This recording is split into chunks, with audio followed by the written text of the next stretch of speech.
आज आपको गुरु पुख्यामृत योग के विषय में ये जानकारी दे रहे हैं कि ये इस महीने में बहुत अच्छा योग बन रहा है और ये इस महीने की 18 जून को ये योग बनेगा।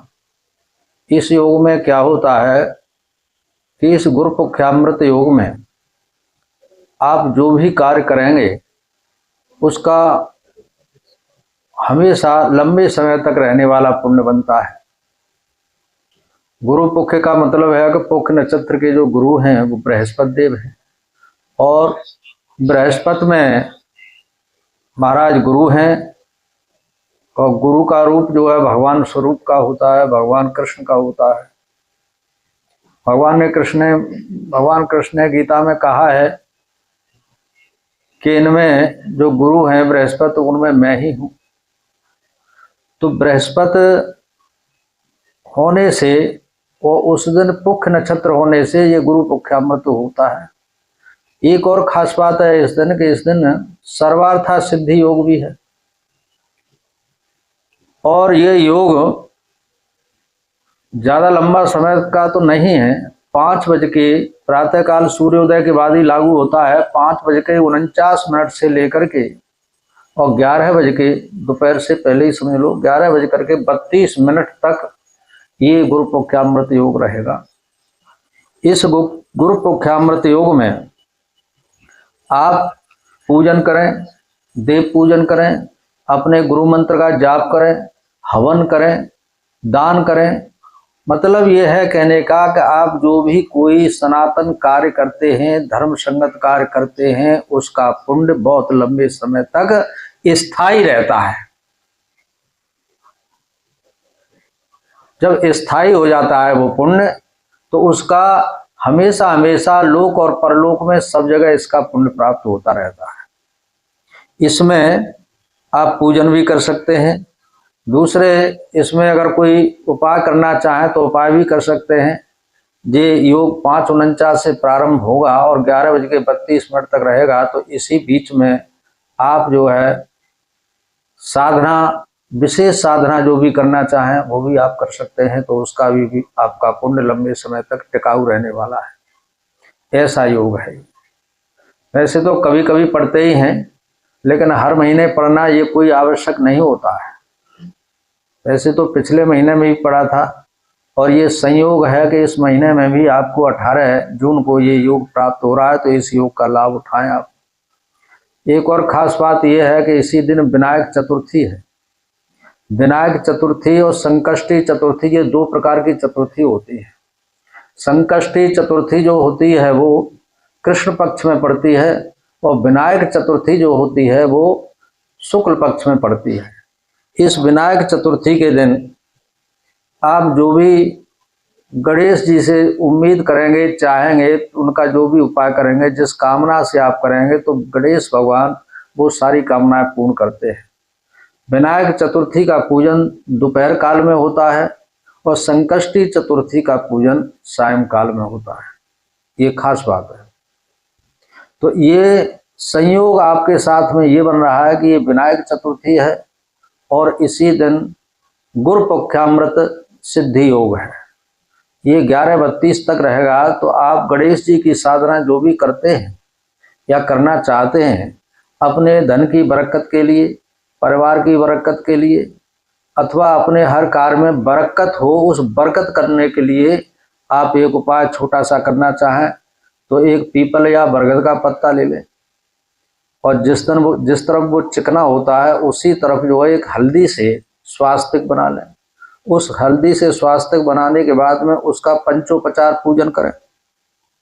पंचोपचार पूजन में उसमें पूजन करें तो पूजन कर लें पहले, फिर तिलक करें उसका स्वास्तिक का और उस पर जो है पुष्प चढ़ाएं, धूप बत्ती दिखाएं, दीपक जला करके दिखाएं और उस पर नैवेद्य यानी कुछ भी मिष्ठान रख करके आप भोग लगा सकते हैं। उसका भोग लगाएं और ओम गंग गणपतये नमः, ओम गंग गणपतये नमः, ओम गंग गणपतये नमः, इस तरह से गणेश जी का मंत्र जाप करते हुए वो अपना स्वयं पूजन कर सकते हो। इसमें किसी पंडित की या किसी विद्वान को बुलाने की कोई आवश्यकता नहीं है, ये आप स्वयं कर सकते हैं।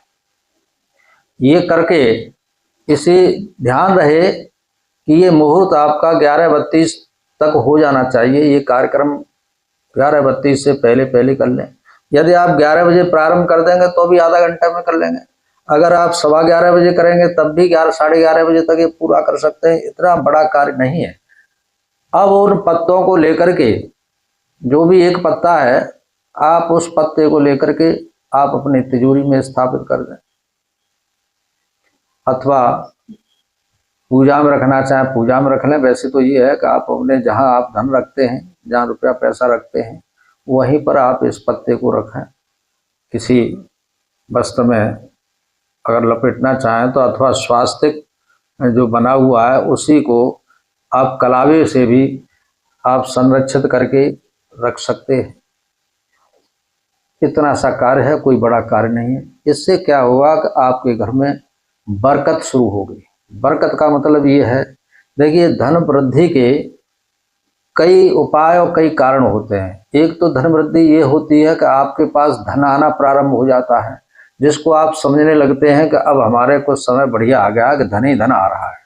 दूसरा एक और है कि यदि आपके पास धन की अवस्था कम है या कम आ रहा है, लेकिन आपके कोई कार्य नहीं बिगड़ रहे हैं, धन ना के बराबर आ रहा है, लेकिन आपके कार्य सकुशल हैं और कार्य समय पर हो रहे हैं और कोई कार्य बिगड़ नहीं रहा है, तब भी आप बरकत समझें।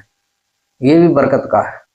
तीसरी बरकत का लक्षण ये है कि आपके बाल बच्चे सब परिवार में सुखी हैं, किसी भी प्रकार की कोई हारी बीमारी नहीं है, तब भी आप अपनी बरकत को ही समझें। परमात्मा ने हमारे ऊपर बरकत की है, समय पर सब कार्य चल रहे हैं और बच्चे आपके सही मार्ग पर चल रहे हैं, उनकी शिक्षा दीक्षा क्रम से बढ़िया चल रही है, तब भी आप इसको बरकत ही माने। फिर आप धन के लिए नहीं रोएं या धन के लिए भगवान से बार बार विनती करने की आवश्यकता नहीं है। क्यों? कि परमात्मा की आपके ऊपर पूरी कृपा है, तभी तो ये सब कार्यक्रम चल रहे हैं। तो इस तरह से आप अपने घर में बरकत को माने, धूप दीप नैवेद्य इत्यादि से पूजन पंचोपचार करके अपनी तिजोरी हो या गल्ला हो जिसमें आप रखते हो, उस गल्ले में भी आप रख सकते हैं। ये गणेश भगवान का इसी क्रम से आप जाप कर सकते हैं। केवल उतने मुहूर्त के बीच में ही ये कार्य करना है, उससे बाद में नहीं। क्योंकि अमृत सिद्धि योग, मुख्यामृत अमृत सिद्धि योग जो है वो 11:32 तक ही रहेगा। इसलिए इस बात का ध्यान अवश्य आपको रखना है। एक बात। दूसरी बात हो गई। तीसरी बात यह है कि ये इसी योग में भद्रा का भी समय चलेगा। इस दिन प्रातःकाल 18 जून 2026 को प्रातःकाल ही भद्रा 8:14 से सायं 6:49 तक आ रही है। ये भद्रा जो है कर्क की भद्रा है और शुक्ल पक्ष की चतुर्थी की भद्रा है, चौथ है। तो शास्त्र ये कहते हैं कि शुक्ल पक्ष की भद्रा चौथ और एकादशी को जब पड़ती है तो ये दिन में शुभ होती है। ये भद्रा दिन की शुभ होती है। अतः ऐसी कोई शंका की कोई बात नहीं है कि भद्रा पड़ रही है तो भद्रा में ये काम कैसे होगा, नहीं होगा, कौन कौन से काम करने चाहिए, कौन नहीं करने चाहिए, इस विषय में हम पहले भी बता चुके हैं। तो ये भद्रा दिन की है और दिन में ये चौथ और एकादशी की भद्रा शुक्ल पक्ष की शुभ होती है, इसलिए ये भद्रा शुभ है। इसके लिए कोई ऐसा आपको उपाय या संकोच करने की कोई आवश्यकता नहीं है। भद्रा आपकी सही है, शुभ है, सब तरह से बढ़िया है। तो इसमें भी आपको कहीं कोई शंका का विषय नहीं है, न शंका आपको करनी है। आपको अपने हिसाब से ही, अपने मन से यही बस ध्यान रखना है और ध्यान रख करके इस गुरु पुख्यामृत योग का आपको लाभ उठाना है। इसी दिन आप जो है अपना भजन इत्यादि, हवन कीर्तन जो भी आप करना चाहें, विशेष तौर से जो भक्ति करते हैं, जो पूजा पाठ करते हैं, उनके लिए ये विशेष तौर से ये हवन करने के लिए भी बहुत उत्तम माना गया है। जो लोग अपने गुरु मंत्र से, अपने इष्ट मंत्र से हवन करते हैं तो उस हवन करने से, उन मंत्रों का हवन करने से आपके बहुत शीघ्रता से प्राप्ति होती है और आप ये महसूस करने लगेंगे कि इस योग में करने से उस देवता की प्रसन्नता में हमको आनंद आ रहा है और देवता प्रसन्न होते हैं तो आपके ऊपर वर्षा करते हैं, आपके ऊपर कृपा बरसाते हैं। ऐसा इस योग का प्रभाव है। तो ठीक है, आप ये ध्यान रखें इस गुरु पुख्यामृत योग का। इसमें जो भी आपसे हो सकता हो, जो भी दान हो सकता हो, पुण्य हो सकता हो, गौग्रास आप निकाल सकते हो, गौग्रास निकाल दें। और भी किसी भी प्रकार का दान करना चाहें, बड़े स्वच्छंद तरीके से, मन से, भाव से, श्रद्धा से और भक्ति के साथ में ये साथ अवश्य करें। प्रेम से बोलिए गुरुदेव भगवान की जय।